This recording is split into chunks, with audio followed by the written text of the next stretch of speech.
PSSI ancang-ancang memberi saksi atas insiden Arema versus Persebaya di Stadion Kanjuruhan, Kabupaten Malang pada Sabtu kemarin. Terkini diketahui 182 orang tewas dalam insiden Arema versus Persebaya tersebut. Ketua Komite Disiplin PSSI Erwin Tobing mengatakan pihaknya segera menyidangkan kasus ini dan bisa jadi Arema tidak diperkenankan menjadi tuan rumah di sisa pertandingan Liga 1 2022. Menurutnya, polisi harus menindaklanjuti insiden tragedi Arema versus Persebaya karena banyak korban meninggal. Tim dari PSSI juga akan berangkat ke Malang untuk mengetahui kejadian sebenarnya. Kunjungan ke Malang ini sebagai bahan sidang untuk memutuskan hukuman kepada Arema.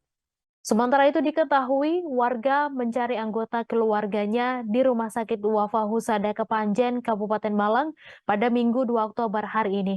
Warga ini mencari anggota keluarga pasca tragedi Arema versus Persebaya di Stadion Kanjuruhan kemarin.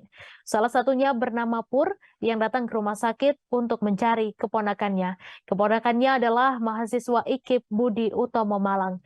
Karena tidak menemukan keponakannya di Rumah Sakit Wafa, pria asal Blimbing ini mencari ke rumah sakit lain. Satu ruangan di Rumah Sakit Wafa dipakai untuk pusat informasi korban insiden Arema versus Persebaya. Ada data korban meninggal di ruangan tersebut. Korban tragedi Arema versus Persebaya yang tidak teridentifikasi dibawa ke RSSA. Sampai saat ini, warga masih terus berdatangan di ruang informasi Rumah Sakit Wafa. Ada petugas yang membantu mengidentifikasi korban meninggal dengan foto terakhir, sehingga keluarga bisa melakukan konfirmasi kebenaran apakah benar itu keluarga mereka. Informasi dari rumah sakit yang dirawat di Wafa tinggal satu orang dengan luka ringan, sedangkan korban meninggal dunia sudah tidak ada di rumah sakit Wafa.